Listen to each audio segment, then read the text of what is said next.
Let's pick things up there for tonight's State Line Defense. Joining me, retired Army Colonel Douglas Macgregor.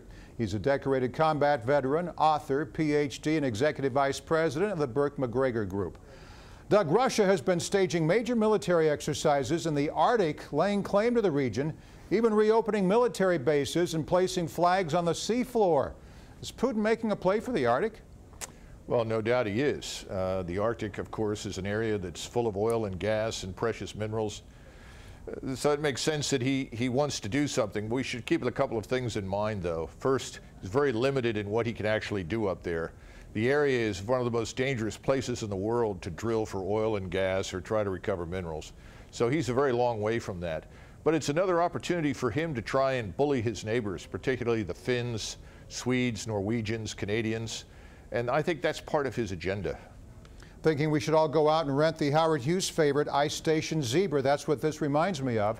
The stepped-up aggression hasn't gone unnoticed by the White House. Today, while on a visit to Alaska, President Obama proposed new Coast Guard icebreakers that would operate year-round in the Arctic. Should the White House do more to ensure Russia doesn't tighten its grip on the region? I think the icebreaker suggestion is a very good one. A lot of us for a very long time have argued that we needed more icebreakers, particularly as the ice thins out up there and the opportunity to have a real Northwest Passage emerges. So for the moment, I think that's enough. Our submarine fleet and our capacity to operate below the surface is still vastly superior to the Russian ability. I think that'll be decisive in the future. For months, Doug, U.S. military officials have been sounding the alarm about Russia, calling it an existential threat to the U.S. We've talked about this before on Cap Insider. Does this latest show of force in the Arctic raise more red flags, and at what point do we take action? Well, I'm not sure that we have to take direct action. That would be a mistake. We're dealing with a state that has menaced Western civilization off and on for 300 years. We're not looking at imminent Soviet attack.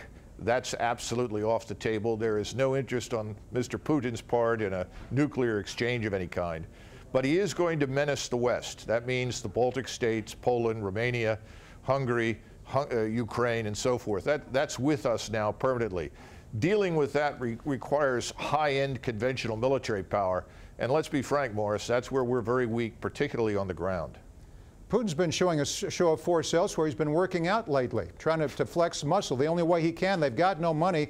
We have no money. China has no money. We'll talk about all this in just a second. So I guess we've got to at least keep our image up, don't you think? Well, his musculature is rather modest, let's be frank, and anybody who lifts weights in the gym can see what he's pumping. It's not impressive. Yeah, but he's wiry. It's always the wiry, shrewd ones you got to watch out for. Okay. All right, a la KGB and the days he spent there. Anyway, let's switch gears to China. This week, the People's Liberation Army will celebrate the 70th anniversary of the Japanese surrender during World War II. They're going to have a massive parade. First time in years they've showed their strength. The Chinese will also declare an air defense identification zone over the military bases they built in the South China Sea, Doug. What does this escalation and show of force mean to the U.S.?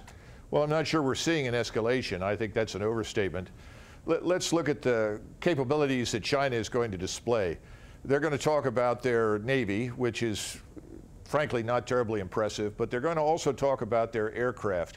Their engine technology lags far behind us. The one area in which China is building a real capability is the long-range strike capability. That is their theater ballistic missiles that can accurately target surface combatants at sea. That is significant, but that's eminently defensive. The air defense identification zone is just that. It's something that when you enter it, you're supposed to call them and let them know that you're coming. In other words, they don't have any air defense technology on any of these islands to shoot anything down.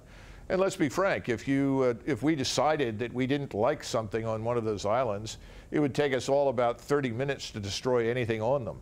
So I think we've grossly exaggerated the Chinese activity on these sandbars. You know, the past few weeks have been tough on the Chinese economy. Stocks have tanked. Roller coaster's been going up and down. Now the Chinese government is blaming a journalist, among others, for the downward spiral, and the reporter confessed. Now, Doug, you've been predicting economic downturn in China for months. You've told us that on this program. What can we expect in the weeks to come? I mean, look at our stock market today. We're plunging too. Well, we've got a different set of problems at home that we shouldn't underrate. Yeah, but China's to blame. Our economy, although you and I can differ, we're still pretty strong, but China is kind of dragging everybody down. Well, first of all, China is a good example of what happens with central planning. Everything that's going wrong is a function of government intervention. China's stock market is rigged. Now they've impoverished millions of their own people whom they invited to invest. This is going to get worse before it gets better. This entire parade in Beijing is to convey the impression of strength, national power, to the Chinese people. But I don't think it's going to be very influential in public opinion. I think the Chinese population is very unhappy with the management of the economy by the government. The world, for that matter. Ask anybody on Wall Street today, they're not too happy with what China's been doing. All right, before you go, let's discuss the massive migrant wave hitting Europe right now. Trains of Syrian migrants have arrived in Germany from Hungary, and German Chancellor Angela Merkel is calling for an even distribution of these refugees across Europe. Tensions are high as economically distressed countries buckle under the burden of more people to care for. Doug, what's the end result here? What will this mass migration do to Europe, let's say 10 years down the road? Well, that presupposes that all of these so-called migrants are going to be allowed in, and that they will all be allowed to stay. I think there's a cautionary tale here also for the American people.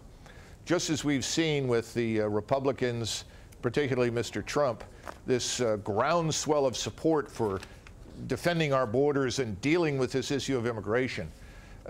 We need to stop and consider that the decisions that have been made in Europe about bringing in millions of people, principally from North Africa and the Middle East, and millions of people in the United States, principally from Mexico, Latin America, and Asia, those decisions have all been made without consulting the American people. The decisions that Merkel is making are being taken without consulting the German people. This can't go on. The Europeans have a very strong sense of national identity and security. They also have fragile economies. They can't afford to maintain another million people who show up on their doorstep as refugees. And here's something else to consider. Have we heard anything from Saudi Arabia or the Gulf Emirates, Muslim Arab states that are wealthy, that could actually accept most of these refugees and care for them? We've heard nothing. Instead, they have been told, go north, throw yourselves on Germany's doorstep, and the Germans who are still guilt-ridden from the Second World War will care for you. It's outrageous. I think it's going to blow up in Europe, and we're going to see explosive political exchanges over the next several months everywhere. I think you're right.